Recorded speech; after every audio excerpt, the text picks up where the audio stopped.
আসসালামু আলাইকুম, সবাইকে জানাই আন্তরিক শুভেচ্ছা অভিনন্দন। যে যেখান থেকে দেখছেন নিশ্চয়ই ভালো আছেন, আমিও আল্লাহর রহমতে ভালো আছি। আজকে আমার ডান পাশে যাকে বসা দেখছেন আমাদের অত্যন্ত শ্রদ্ধেয় একজন গুণী ব্যক্তি, সমাজসেবক, যিনি দীর্ঘদিন ধরে কানাডায় আছেন। তার কানাডার জীবন অলমোস্ট 42 বছর বা তারও বেশি হবে। আমরা সৌভাগ্যবান দক্ষিণ সুরমার মানুষ। তার বাড়ি হচ্ছে দক্ষিণ সুরমার জালালপুর ইউনিয়নের ফুববাগ গ্রামে। রুটি রুজির প্রয়োজনে সেই ছোটোবেলা দেশের মায়া ত্যাগ করে প্রথমে জার্মানিতে চলে আসেন এবং পরবর্তীতে কানাডার মন্ট্রিয়ালে আসেন এবং এর পরবর্তীতে টরন্টোতে চলে আসেন। তো টরন্টোতে এখানে আছেন। টরন্টোর কমিউনিটির সাথে তার দীর্ঘ একটি যোগসূত্র আছে, সবার সাথে একটি ভালো বোঝাপড়া আছে। কমিউনিটির যারা কাজ করেন চিনেন না এমন কোনো ব্যক্তি খুঁজে পাওয়া দুষ্কর হবে, কারণ সবাই তাকে চিনেন। এই মানুষটি জীবন সায়ান্নে এসেছেন।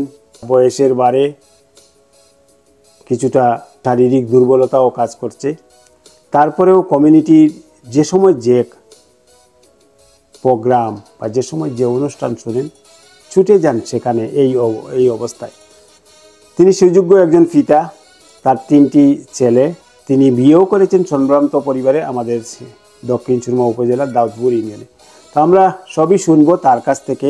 আমাদের অগণিত দর্শক আপনার মতো প্রবীণের কাছ থেকে, আপনার মতো গুণী ব্যক্তির কাছ থেকে সেই গল্পটুকু আমরা শুনতে চাই এবং আমরা আমাদের নিজেদেরকে গড়ে তুলতে চাই আপনাদের আদর্শে। তো আপনি যে সংগ্রাম করেছেন, আপনি যে টরন্টোতে আপনার জীবনকে প্রতিষ্ঠিত করেছেন, সেই গল্পটু আমরা শুনতে চাই আপনার সাথে কাছে থেকে। বিসমিল্লাহির রহমানির রহিম। আমার নাম পুরা নাম হইল, অনেকেই জানে না, আমি নিকনেমে পরিচিত। আমার নাম হইল সাজ্জাদুর রহমান চৌধুরী রাশাদ। ভালো পজিশনের জন্য, ভালো লাইফ মেনটেন করার জন্য, ছেলে মেয়েদেরকে মানুষ করার জন্য আমরা এইসব দেশে আসছি। আসার পরে আমি আল্লাহর রহমতে কোনো কিছু করতে পারি নাই, তবে আমার নাই এমন জিনিস নেই, সব জিনিসই আমার আছে। আমি কিছু করতে পারিনি। আমার 3টে ছেলে আল্লাহ দিয়েছে এবং 3জনই এই দেশে জন্ম, এই দেশে বড়, এই দেশেই ওরা লেখাপড়া করছে, এই দেশেই জব করতেছে। 3টাই বিভিন্ন ইউনিভার্সিটি থেকে গ্র্যাজুয়েশন করছে। আমার বড় ছেলে কাজ করে সিটি অফ টরন্টোতে। আমার 2 নম্বর ছেলে কাজ করে একটা রিক্রুটিং ফার্মে, রিক্রুটার। আমার 3 নম্বর ছেলে সে অ্যাকাউন্টেন্ট। 3টারই আমি এখানে বিয়ে শাদী করছে। 3জনই আমার সাথে তার বউ বাচ্চা নিয়ে আছে। আমি অনেক সময় তাদেরকে বলি যে তোমরা অন্য কোথাও ব্যবস্থা করে দিই তোমাদের ঘর দরজা সব কিছু, কারণ এদেশে তো, এদেশে না সব দেশে পরে গিয়ে দেখা যায় যে একটা উল্টাপাল্টা হইতেছে। এর আগে আমি জীবিত অবস্থায় আমি সুন্দরভাবে করে দিতে চাই, কিন্তু ওরা বলে না, তোমার দরকার হলে বলবো, আমাদের দরকার নেই, আমরা ভালো আছি, আমরা তোমার সাথে ভালো আছি। তবে এই চ্যাপ্টার শেষ, ওরা আমার সাথে আছে, ঠিকই ভালো আছে। আমরা বুঝতেই পারছি আপনি একটা সুখী পরিবারের একজন গর্বিত পিতা। আপনি সুখী একটি পরিবার নিয়ে আছেন, স্ত্রী এবং বাচ্চাদের নিয়ে একই সংসারে আছেন। আমরা যে জিনিসটি জানতে চাই, আপনার জীবন যুদ্ধে যে আপনি অবতীর্ণ হয়েছেন, আপনি বেটার লাইফের জন্য আপনি প্রথমে জার্মানিতে গিয়েছেন। জি জি জি। পরবর্তীতে আপনি জার্মানিতে থাকার পরে আপনি সেখানে কোনো সুবিধা না করতে পারায় আপনি চিন্তা করলেন যে না, আমি এখানে থাকলে হবে না, আমার ভবিষ্যতের জন্য, আমার ফ্যামিলি এবং আমার আরও বেটার লাইফের জন্য আমাকে অন্য কোথাও যেতে হবে। সেই জায়গাটি আপনি কানাডা বেছে নিয়েছেন এবং কানাডায় এসেছেন।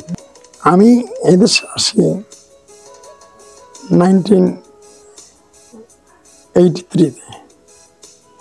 1983-তে যখন আসি, আমি প্রথমে আসছি মন্ট্রিয়লে আসার পরে এদেশ খুব কম লোক ছিল না বললেই চলে। যেমন টরন্টোতে এখানে আপনি পাবেন এই 82-83 আসছে কিছু লোক আছে, এদের কাছে জানতে পারবেন। আমার মনে হয় not more than 100 people in Toronto, এর বেশি ছিল না কোনো অবস্থায়। খুব বেশি হইলে সারা টরন্টো মিলা 100 লোক ছিল সেই সময়। এই সময় সারা টরন্টো মিলিয়া। আর আর মন্ট্রিয়ালে ছিল অ্যারাউন্ড 300 পিপুলের মতো। এটা কি শুধু বাঙালির কথা বলতেছেন না? না না, বাঙালি, শুধু বাঙালি? শুধু বাঙালি, শুধু বাঙালি। আল্লাহর রহমতের কাজ আমি বোধহয় লেস দ্যান মান্থ, 1 মাসের কমেই।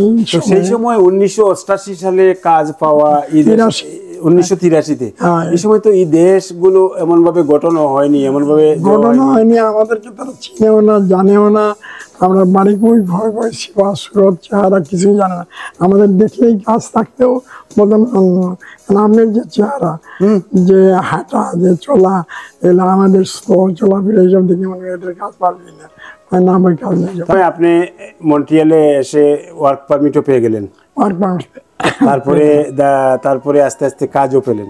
তো সেই কাজটি, প্রথম যে কাজটি পেয়েছিলেন, সেই কাজটি কি কাজ ছিল? কাজ ছিল একটা ইন্ডিয়ান রেস্টুরেন্টের কিচেনে। শুরু করলেন মন্ট্রিয়ালের জীবন। মন্ট্রিয়ালে কতদিন ছিলেন? মন্ট্রিয়ালে ছিলাম তো বছর দেড়েক থাকার পরে একটা জায়গায় মানুষ কিছুদিন থাকলে আর ওই জায়গা থেকে স্থান ত্যাগ করতে চায় না, ওই জায়গা থেকে অন্য জায়গায় যেতে চায় না। সেই জায়গায় আপনি মন্ট্রিয়াল থেকে আবার টরন্টোতে 1.5 বছর পরে কেন সিদ্ধান্ত নিলেন আসার?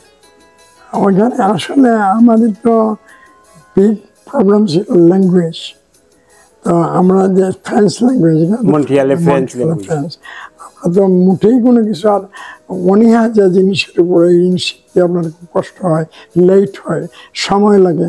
তার জন্য ফ্রেঞ্চ আমরা আজও আমি জানি না কিছু ফ্রেঞ্চ। আচ্ছা, আজও জানি না ফ্রেঞ্চ কিছু। আমি 1.5 বছর তাই গিয়েছি প্রথমে, আর 1.5 না, আরো 3 বছরের পরে আরো 1.5 বছর থাকছি। এর ভিতরে আমি ফ্রেঞ্চে 2-3টা শব্দ ছাড়া কোনো সেন্টেন্স আমি বলতে পারবো না। কারণ আপনি অনীহা, আপনি এটার প্রতি এমন ইন্টারেস্ট না। কিন্তু এরপরে আমার শিখতে হয়েছে কিছুটা। এবং আমরা ছিলাম তখন এমটি পকেটের, কোনো টাকা পয়সা কোনো কিছু ছিল না ওই সময়। পয়সা আপনি, কারণ আপনি কাজ করতেছেন, পয়সা ওইগুলা তো কাজ করছেন মন্ট্রিয়ালে নাই। আমি টরন্টোতে চলে আসছি। প্রথম কোন কাজে আবার প্রবেশ করলেন, নতুন করে আবার নিজেকে কোন কাজে? টরন্টোতে আসার পরে ওই যে 1.5 বছরের এক্সপিরিয়েন্স, ওইটি কাজে লাগাই ইন্ডিয়ান রেস্টুরেন্টের কিচেনে। আবার আপনার দীর্ঘ, যদি আমরা বক্তব্য, আপনার দীর্ঘ সময়ের যদি অভিজ্ঞতার কথা শুনি, তাহলে অনেক অনেক সময় লাগবে। আমি যখন দেশ থেকে বাইরে ছিলাম তখন থেকে নিয়ে যখন শেষ করবো আমার লেখাটা, আমরা ছোট বই লিখতেছি। আপনি? আমরা দেখবো, আমরা পড়বো ইনশাল্লাহ আপনার বই। আপনি এরপরে এখানে টরন্টোতে থাকলেন, এক সময় লিগেল হলেন, পিআর পেলেন, পরবর্তীতে দেশে গেলেন। টরন্টোতে আমি যখন কাজ আরম্ভ করলাম যে রেস্টুরেন্টে, ওই রেস্টুরেন্টে হঠাৎ করে একদিন রাত্রে আগুন লেগে জ্বলে গেল। আগুন লেগে জ্বলে গেল? তখন তো আগুন লেগে জ্বলে গেছে, আমি শেষ। এরপরে আমি কি করবো, কোনো কিছু পাই না, কাজ টাজ পাই না। Indian restaurant, Indian grocery, Indian মালিক, ইন্ডিয়ান জিনিসপত্র আমাদের বাংলাদেশে কিছু থাকে। ওইখানে যাই একটা কাজ পেলে, সে বলে তুমি যদি আমাদের সাথে ওই উইদাউট পেপার কাজ করো তাহলে তোমাকে আমার নেব। আমি ঠিক আছে, উইদাউট পেপার কী করা যায়। আমি ঢুকলাম, ঢোকার পরে আমি কাজ করছি। তারপরে কিছুদিন পরে ওই যে রেস্টুরেন্টটা চলছে, ওই রেস্টুরেন্টের শেফ, একটা রেস্টুরেন্ট সে নিজে করছে, সে আমাকে বললো যে তুমি কি আমাদের সাথে কাজ করবা? বললে আসো, তোমার প্রপার ওয়েতে তোমার কাগজপত্র নিয়ে আমরা দিয়ে দেবো, কাজ দেবো, এই চলে আসো। আসো, এই তার রেস্টুরেন্টে গেলাম, কাজ করলাম। ওই আমি আমার যারা আত্মীয় স্বজন আছে ওদেরকে বললাম যে আমি এখানে কাজ করতে পারবো না, আপনারা যদি হেল্প করেন কোনো কিছু আমি করবো, টাকা পয়সা দিয়ে দেন, দেখো তুমি কোনো কিছু যদি পাও। এই আমরা 5 জন মিলে একটা রেস্টুরেন্ট নিজেই খুলে ফেললাম। এটা কত সালে? 84-85-তে একটা, আমাদের কিন্তু পয়সা নেই, মানুষের কাছে নিয়ে একটা হোটেল, একটা রেস্টুরেন্ট করে ফেললেন আপনারা? বললাম ওইটা কুইবেক সিটিতে। কুইবেক সিটিতে। নাম কি দিলেন? নাম দিলাম তাজমহল। তাজমহল, ওয়াও। এই তাজমহল তো এখনো মনে হয় নাম আছে ওইখানে, অন্য কোনো মালিকে করছে মনে হয়। ফেলছিলাম, এখন অন্য কোনো কিছু। তাজমহল দিচ্ছি আমার কুইবেক সিটিতে। কুইবেক সিটি সবাই চিনে, পুরানা লোক সবাই চিনে জানে। তা এখানে দেওয়ার পরে আমরা এটা চলতে থাকলো অনেক দিন মানে আমার যে জীবনে যে রুজি রোজগার করছি, ব্যবসা করে হোক আর কাজ করে হোক, এই কানাডাতে 7 ইয়ার্সের মতো আমি ওই রেস্টুরেন্টে ছিলাম। তখনই আমার রুজি, এইটাই আমার রুজি, এইটাই আমার সাপোর্ট, এইটাই আমার সব কিছু। এত পয়সা আর হাজার করতে পারেন। আলহামদুলিল্লাহ, আলহামদুলিল্লাহ। আর পারবো না। জীবন যুদ্ধে আপনি যখন শুরু করলেন তখন অনেক কষ্ট করেছেন, পরবর্তীতে যখন রেস্টুরেন্ট মালিক হয়েছেন তখন মোটামুটি আপনি একটা ভালো অবস্থায় পৌঁছে গিয়েছেন। তখন আপনার পিয়ারও আসলো, পিয়ারও পেলেন, তারপরে বিয়েও করলেন দেশে গিয়ে। দেশে গিয়ে সব আমাদের ফ্যামিলিগুলো তো ম্যাক্সিমাম ফ্যামিলি এইভাবেই, আমরা কোনো কিছু দেখি না, জানি না, শুনি না। আমার মা চিঠি লিখছে যে তোমার সব কিছু ঠিকঠাক করে ফেলছি, তুমি আসবা, তুমি ডেট দাও, ওই ডেট মতো আমরা তোমার আঁকতে বা ইয়ের একটা ডেট আমরা করে নেবো, তুমি আসার সাথে সাথে পেয়ে যাবে। এটার জন্য ওকে আসো, আমি তোমরা যেটা করো এটাই ওকে। আমি কোনো মহিলা আমি দেখিও নাই, কই বাড়ি ঘর কোনো কিছুই জানি নাই। তো এরপরে আমি আমার কনসেপ্ট দিয়ে দিছি। আমি শুধু একটা পয়েন্ট রাখছিলাম, আমি লিখছি যে আপনারা সব কিছু আমার মতে হবে আমি জানি, তবে আমার বিদেশে থাকার বেশ একটু লম্বা টাইম হয়ে গেছে, একটু বয়সের দিকে খেয়াল রাখবা।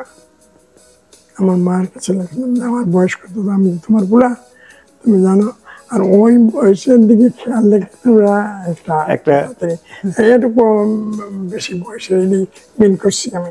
বুঝছি। এইটা ঠিক উল্টাটাই করছে আমার, ঠিক উল্টাটা করছে এইটা।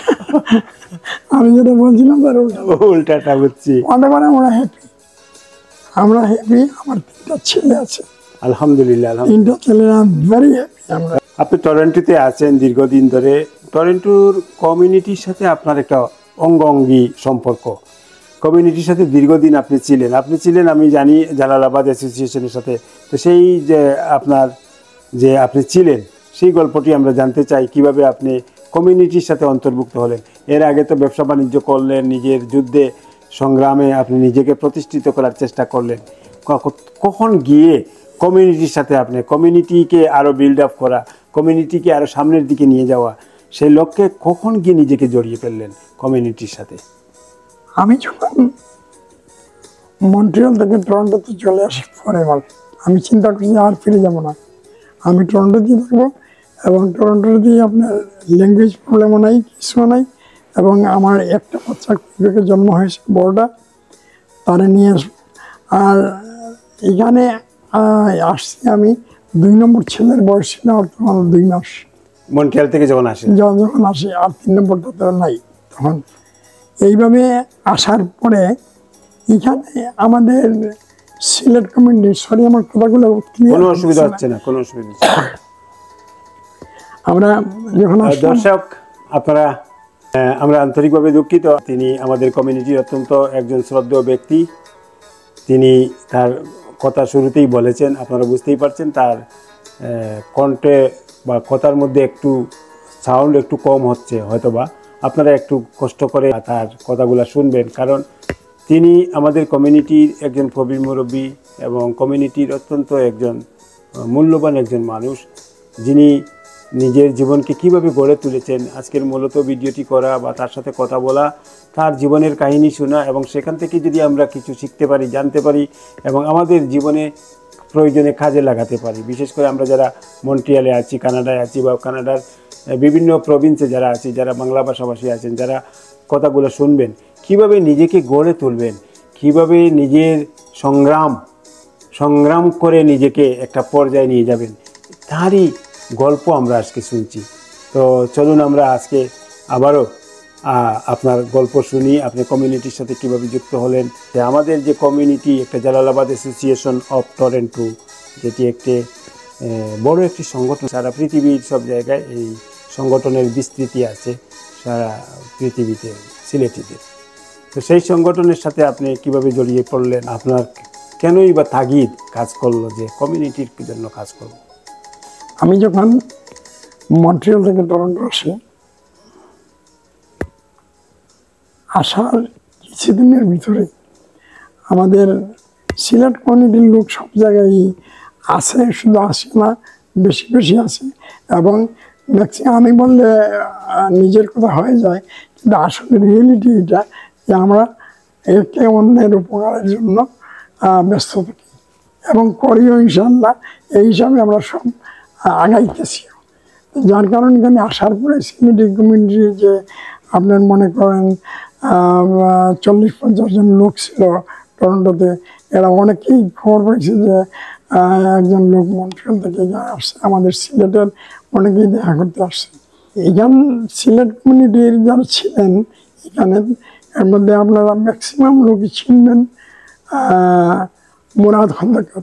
মুরাদ খন্দকার এখনকার যে আপনার ওই এখান থেকে একটা পত্রিকা পাবলিশ হয় ভোরের আলো, এটার এডিটর আহাদ খন্দকারের অগ্রজ বড় ভাই। হ্যাঁ, ইমিডিয়েট বড় ভাই।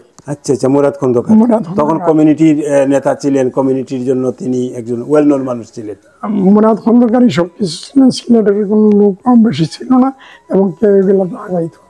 আমাদের বর্তমান কমিউনিটির যিনি খুবই পরিচিত, ভোরের আলো পত্রিকার এডিটর এবং বর্তমান কানাডা বিএনপির সভাপতি আহাদ খন্দকার সাহেবের বড় ভাইয়ের কথা বলছেন। হ্যাঁ, বড় ভাই ইমিডিয়েট। তো মুরাদ খন্দকারের সাথে আমার পরিচয় আছে এবং মুরাদ খন্দকারের সাথে আমাদের ধরেন আমাদের সিলেটি কমিউনিটি, আমরা এইসব ফ্যামিলি সবই একে অন্যের সাথে ফ্যামিলিগতভাবেও আমরা রিলেটেড থাকি।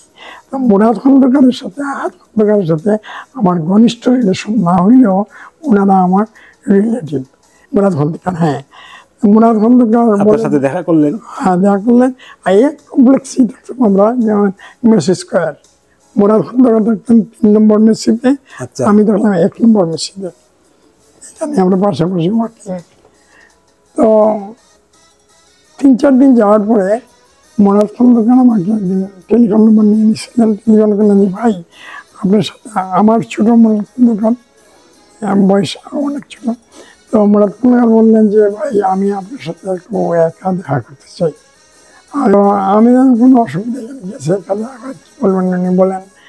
আর আমি বললাম কোনো অসুবিধা নেই। আর আমি ওই বয়সে কম হিসাবে এবং আত্মীয়তার দিকে যদি জানতো যে মুরাদকে আমি তুমি বলি সম্বোধন করি, তো মুরাদ আমি আসো, অসুবিধা আমার ঘরে আসো, কেউ নাই। যাওয়ার পরে মুরাদ বললেন যে আপনি না করতে পারবেন না, আমাদের এখানে একটা তখন ওই জাল্লাবাদ সমিতি হয়ে গেছে, আমি মন্ট্রিয়াল থাকা অবস্থায় এটা হয়ে গেছে, এটা ফাউন্ডার আমরা না, আমি না। উনি বললেন যে আমাদের জালালাবাদ অ্যাসোসিয়েশন আছে, মনে করবেন না আমাদের কমিউনিটিতে লোকজন নাই, কিছু নেই, কিন্তু আমাদের ফিউচার লোকজনের দরকার এবং বিদেশে আমরা থাকবো, থাকার জন্য আসছি, আমাদের কমিটিগুলোর দরকার এবং আপনাকে যেমন ইনভলভ হতে হবে। আমি বললাম আমি কেন, আমি তো একে তো এইসব জিনিস আমি আসছি কিছুদিন আগে, আমার তেমন এগুলোতে কোনো ইয়ে নাই। আর আমি এগুলো চাইতেছি না, কারণ আমার কচি 2টা বাচ্চা, একটার বয়স 4 বছর আর একটার বয়স 2 মাস। এটা তোমরা করো, আমি তোমাদের পিছনে থাকবো সবসময়, মিটিং মিছিল যা করো আমাকে খবর দিও, আমি উপস্থিত থাকবো।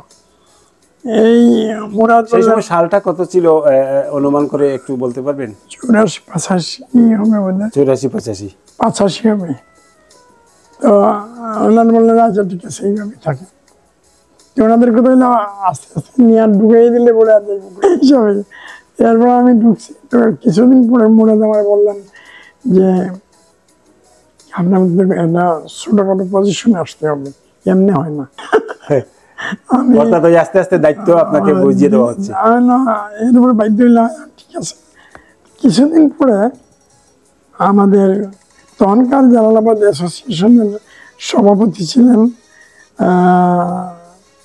আপনার মঈন চৌধুরী। তখনকার সময়? হ্যাঁ, আব্দুল মঈন, এই মঈন না, এই মঈন আচ্ছা, আর আমাদের এই পরিচিত মঈন সাহেব উনি না? অটোতে আছেন এখন। মঈন চৌধুরী সাহেব ছিলেন প্রেসিডেন্ট। উনিও বলতেছেন যে আমি তো এখন আর থাকতে পারবো না, আমি অটো চলে যেতেছি, আপনার লোক বাইর করে। তো লোক কি করবো, মুরাদ আমাকে বললেন যে লোক টুক তো নিয়ম মতে আসতে গেলে তো আপনাকেই নিয়ে আসতে হয়, আর এমনিও আপনি আসেন না গেলে তো সমিতি ধ্বংস হয়ে যাবে। তা আমি ঠিক আছে আসবো। আসছি আমি তখন তারা আমার হয় নিয়ম মাফিক আমাকে প্রেসিডেন্ট না করে আমাকে করলেন ভারপ্রাপ্ত সভাপতি। যেটা নিয়ম অনুযায়ী একজনের অ্যাবসেন্সে এটাই করতে হয়। ভারপ্রাপ্ত সভাপতি করার পরে একদিন বছর পরে বোঝা আমাকে তারা ওনারা সভাপতি করলেন। লোক তো নাই, লোককে বের থেকে আনতে হয় যে আপনি হন। এই আমি হইলাম সভাপতি। এই সভাপতি হওয়ার পরে আপনি যে এই 8 বছর, আপনি যে মুরাদ খন্দকার সাহেবের কথা বললেন, মুরাদ খন্দকার সাহেব তখন কোনো পদ পদবিতে তিনি সেই সময় কোনোদিন না। মুরাদ খন্দকার মেকার। ওয়াও, তখন তিনি আপনাকে সভাপতি করতেছেন, কিন্তু তিনি ওইসবের মধ্যে নেই? না না না, তিনি বিএনপি সংগঠিত করছেন, তিনি জালালাবাদ করছেন, তিনি আরো অনেক কিছু করছেন। তিনি বিএনপির হোতা। এই দেশের বিএনপির হোতা হইল মুরাদ খন্দকার, কিন্তু মুরাদ খন্দকার বিএনপির কোনো কিছু কোনোদিন না, কোনোদিন না। মুরাদ খন্দকার বাংলাদেশ অ্যাসোসিয়েশনের সেক্রেটারি, প্রেসিডেন্ট কেউ করতে পারে নাই। আচ্ছা, আমি যদি একদিন সত্যি না চাই, আমি বললে হবে না যে মানুষের। এখন আমাদের এই গুণী ব্যক্তি কোথায়? এই গুণী ব্যক্তি পিকারিংয়ে আমার চলে গেছে। পিকারিংয়ে চলে গেছেন? পিকারিংয়ে ফরেভার চলে গেছে। কত সালে? উনিও ক্যান্সারে মারা গেছেন। তো একজাক্ট সালটা তো এখন বিপদ বলেছে না। আমরা সাল যদি মনে না হয় তাহলে আমরা আজকের এই সম্বন্ধে আমি না, এই তখনকার সময় এমন কোন লোক নাই বলবে যে আমরা মুরাদ খন্দকারকে চিনি না এবং সে একজন পরোপকারী না। এই যে আপনি একটা মেমোরি করলেন আজকের আলোচনার, আমরা মনে করি এটাই হচ্ছে বড় একটি প্রাপ্তি আমাদের। কারণ মুরাদ খন্দকার যার কথা আপনি বললেন, তিনি হচ্ছেন আমাদেরই এই টরেন্টোর বর্তমান অহংকার বলতে হবে। টরেন্টোর কমিউনিটির অত্যন্ত সজ্জন ব্যক্তি জনাব আহাদ খন্দকার সাহেবের বড় ভাই। এই যে তারা ফ্যামিলিগতভাবে, তাদের বাপ, তাদের চাচা ছিলেন এমপি, তারা ফ্যামিলিগতভাবে তারা মানুষের কাজ করা, ফ্যামিলিগতভাবে তারা বংশগতভাবে তারা পেয়ে এসেছেন এই যে মানুষের কাজ করা। এই যে আপনি মুরাদ খন্দকার সাহেবের কথা বললেন, আমি নিজেও জানতাম না তিনি কমিউনিটির জন্য কত কাজ করেছেন। তো আমরা আজকের এই আলোচনা থেকে তাকে স্মরণ করলাম, তার জন্য বেস্ট নসিব আল্লাহ করে আমরা চাই।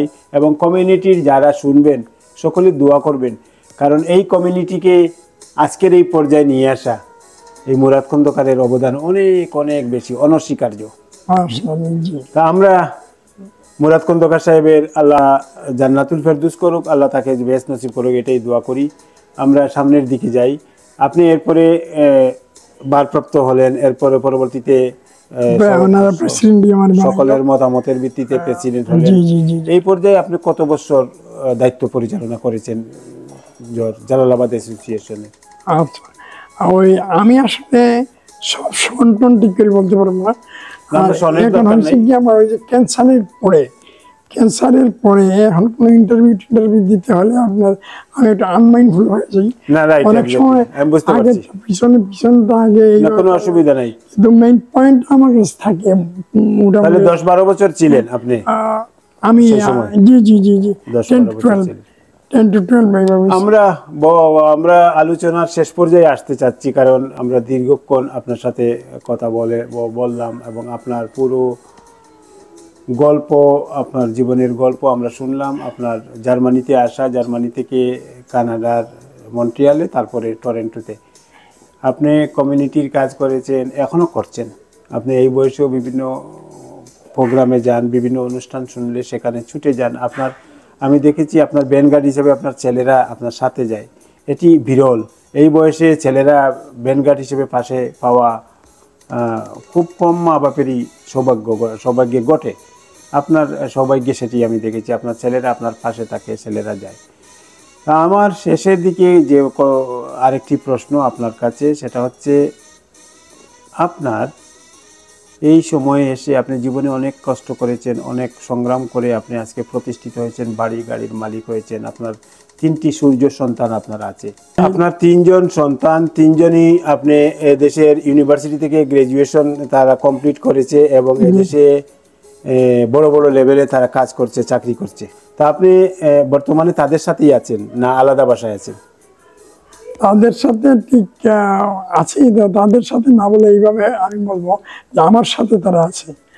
আমি বলছি তারা এই দেশের নিয়ম অনুযায়ী বা আমাদের দেশেরও, তোরা বড় হয়েছ, বিয়ে করেছ, বাচ্চা হয়েছে, একসাথে দীর্ঘদিন থাকা কতটুকু সমীচীন। না, আমার প্রশ্নটা ওই কারণে তাদের সাথে আছেন এই কারণে প্রশ্ন, কারণ আমরা দেখেছি বাচ্চারা বড় হয়ে গেলে, সংসারী হয়ে গেলে মা বাবা ফেলে চলে যায়, এক বাসায় রেখে আরেক বাসায় তারা চলে যায়। সেই কারণেই প্রশ্ন করা যে তাদের সাথেই আছেন, কারণ আপনি সৌভাগ্যবান। আমি বুঝতেই পারছি আপনার এই বাসায় এখানে আসার পরেও আমি বুঝতে পারছি যে আপনার ছেলে তারা আপনার সাথেই আছে বা আপনার সাথে তারা আছে। জি জি জি। আপনার এই বয়সে আপনি এবং আপনার ওয়াইফ, আপনার বাচ্চারা সবাই যে মোটামুটি প্রতিষ্ঠিত ভালো জব করছে, তো তারা আপনাদেরকে টেক কেয়ার করে, তারা আপনাদেরকে দেখাশোনা করে, আপনাদের যত্ন নেয়? ওরা আপনাকে কি বলবো, আমার এমন ভাবে টেক কেয়ার করে যে আমরা বিরক্ত হয়ে যাই। এই যে বসে আছি এখানে, অন্তত 60 বার জিজ্ঞেস বলছে তুমি আসো নামাজ শেষ করছো না, পড়ছো না, আচ্ছা খাওয়া দাওয়া হয়তো দেখা নাই করছে, অন্তত 2-3 বার জিজ্ঞেস খাইছো না। এই ধরনের টেক কেয়ার আছে। আমি অনেক সময় আলহামদুলিল্লাহ আলহামদুলিল্লাহ আলহামদুলিল্লাহ, এটা 3বারই বললাম, কারণ এরকম সুসন্তান পরিবারে পাওয়া কঠিন। আমরাও জীবন সায়ান্নে আমরাও উপনীত হচ্ছি বা উপনীত হব, অনেকেই আমরা এখনো জীবন সায়ান্নে আছেন। সেই সময় এসে আমরা যেটা দেখি, তাদের সন্তানরা তার মা বাবাকে ঠিকমতো টেক কেয়ার করে না। এটা শুনে অনেক ভালো লাগলো আপনার যে সন্তানরা আপনাদেরকে টেক কেয়ার করে। আপনার 3টা বাচ্চা, এই বাচ্চাদের উদ্দেশ্যে তারা তো আপনার বক্তব্য হয়তো বা পরে শুনবে, কিন্তু তারা আমার মনে হয় কিভাবে শিক্ষা দিচ্ছে তাদের বুকে আমি জানি না। আমি ডাকে খাওয়াতে দিলে এর আগে আমার ছেলের বউ আমার ওষুধপত্র পানিটা নিয়ে, আপনার ছেলের বউরা সব সাজানো, আমার পানি আছে, ওষুধ আছে, সব আছে, আর কিছু দরকার লাগবে। এই যে আপনার সুসন্তান, আর সুসন্তান হলে পরেই সুসন্তানের বউরাও সুবউ হয়, সেটি আপনার বউরাও আপনাকে খেয়াল করে, আপনার পরিবারকেও খেয়াল করে। এটি আসলে অনেক গর্বের একটি বিষয়। আপনার বাচ্চা 3টা, তারা এই টরন্টোতে আছে এবং তারা থাকবে। আপনি কমিউনিটির জন্য দীর্ঘদিন ধরে কাজ করছেন। তো এরা সবসময় আমি দেখছি যে কোনো ব্যাপারে আমাদের দেশের লোক ছাড়াও কোনো লোক যদি কোনো অসুবিধায়, কোনো প্রবলেমে, কোনো কিছুতে পড়ে, ওরা কিন্তু দৌড় দিয়ে ঝাঁপ দিয়ে চলে যায়, চিনুক না চিনুক। আমি যত দেখতেছি আমার ছেলেরা পরোপকারী। অর্থাৎ তাদের উদ্দেশ্যে আপনার উপদেশ, অলরেডি তারা পরোপকারী, তারপরেও আপনার উপদেশ হচ্ছে তারা কমিউনিটির জন্য কাজ করবে, দেশের মানুষের জন্য কাজ করবে আপনার মতো করে, তাই তো? আমি ছোট্ট একটা জিনিস বলবে, এই দেশে গেছিলাম, তো আমার 2 নম্বর ছেলে একটু সব খেয়াল রাখবে, দেশের পিছনে না হয় খামাখা জড়া লাগাই দেয় মানুষের, ওই রিক্সাওয়ালার সাথে এইটার সাথে এই সাথে, আরে সে দৌড়ে গেছিল কয়ারে এই লোকটা দখল দিতেছে, গালি দিতেছে, আমি তো হেল্প করবো না, আমি চুম্বাই বই থাকে হেল্প করতে গেলে বিশ্বাস করে দিব, এইভাবে কি করে। তারা আপনার মতোই পরোপকারী, আপনার ছেলেও আপনার মতো পরোপকারী। আমরা বিশ্বাস করি তারাও সমাজের কাজ করবে, এই টরন্টোর বাঙালি কমিউনিটির জন্য কাজ করবে। তারাও আমরা একে একে আপনি তাদেরকে নিয়ে যাবেন, আমরাও তাদেরকে চিনব, কমিউনিটির মানুষ আপনার মতো করে তারাও কমিউনিটিতে কাজ করবে।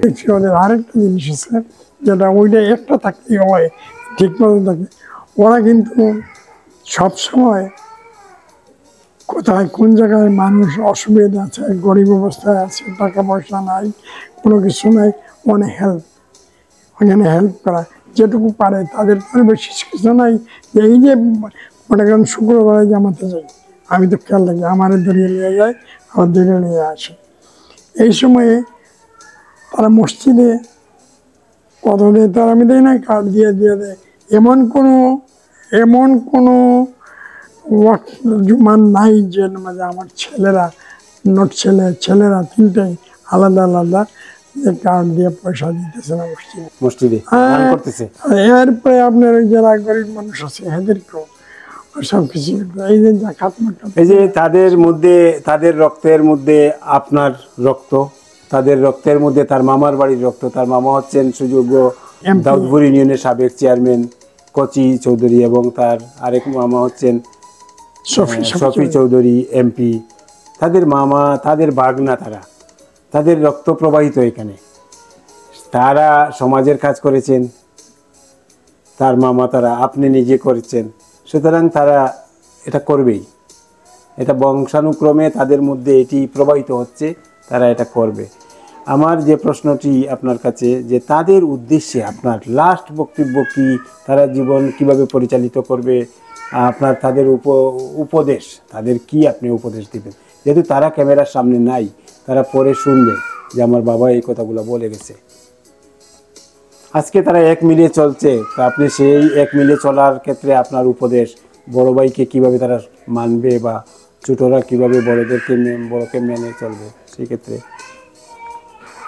এই বড় ভাই ছোট ভাই যেটা আপনার, এটাও একটা আপনি খুশি হওয়ার কথা। আমরা তো এই দেশে বর্ণনা বটাপনা কিছুই না, আমরা তো এক ধরনের হাফ বুড়া হয়ে আসছি। তো এখন তো পুরো বুড়া। তো যে কোনো ব্যাপারে কোনো আলাপ আলোচনা, ওরা যখন আলাপ আলোচনা করে আমি পার্টিসিপেট করি, আমি যাই না। আমি তোমাদেরকে বলার জন্য আমি শুনি তোমরা কী বলো। তো আমার ছেলেদের সাথে আমি সবসময় একটু ঢংসা করে চলে। তো ওরা দেখা যায় এমনভাবে বলে কথা বলতেছে, তা আমি ছিলাম যে না, ওরা তো অনেক সময় রঙ্গ হয়ে যায়। আমি বললাম না, তোমরা যেভাবে বলতেছো এটা তো আমি এটা মানি না, এটা এইভাবে না। ওরা ওদের বড় ভাইয়ের প্রতি এত বেশি আস্থা, এত বেশি, আমি বেশি বলার পরে বলে না বউ, তুমি যেটা বলতেছো ঠিক হবে না, কারণ বড় ভাই বলছে ওইভাবে। তুমি যেটা বলছো এইভাবে না, তো বড় ভাই তো বলছে ওইভাবে হবে, তাই না? বড় ভাই বলছে করো এইভাবে আর কি। বড় ভাইয়ের তাদের শ্রদ্ধা, আমার উপদেশ তো সবারই এক ধরনের সেই হবে। মানুষের প্রতি কোনো সময় বিদ্বেষ ভাব, এবং ওদের নাই, ওরা কিন্তু ফাইন্যান্সিয়াল হেল্প করে, আমি দেখছি সবসময় ফাইন্যান্সিয়াল হেল্প সবসময় করে। তা আমরা শেষ দিকে চলে এসেছি। আপনার এই যে আপনি তো একটা বয়স পরে বিদেশে এসেছেন, একটা বয়স পরে জালালপুরের পূবভাগে। সেই সময় আপনার অনেক স্মৃতি বিজড়িত একটি জালালপুর বাজার বা জালালপুর এলাকা। সেই স্মৃতি বিজড়িত এলাকা বা সেই যে আপনার ছোটোবেলার বন্ধু যারা, তাদের কি আপনার একটু মনে পড়ে? কারো কথা কি একটু মনে আছে, বা তাদের উদ্দেশ্যে কি কিছু বলবেন আপনি? আমার ভেরি ক্লোজ জালালপুরে ভেরি ক্লোজ যারা ছিলেন 2-3 জন লোক, আনফর্চুনেটলি একজনও নাই। এখন তারা কে তারা আত্মার মাগফিরাত কামনা করি আমরা। কে তারা? ওয়েস আহমদ, লিয়াকত আলী, জালালপুর বাড়ি, তারা কিন্তু এরা নাই। তো এরপরে আরেকজন নাম, আমি ভালো নামটা বলতে পারবো না, আমরা ওই ডাক্তার কণ্ঠর ডাক্তার। তো তারা আত্মার মাগফিরাত কামনা করি, আপনার দীর্ঘায়ু কামনা করছি। আল্লাহ আপনাকে দীর্ঘ জীবন বাঁচিয়ে রাখুক আমাদের মধ্যে, এবং আপনি আরো বেশি সেবা দিন আমাদের এই টরন্টোর বাঙালি কমিউনিটিকে। ধন্যবাদ আপনাকে আবারও। ধন্যবাদ।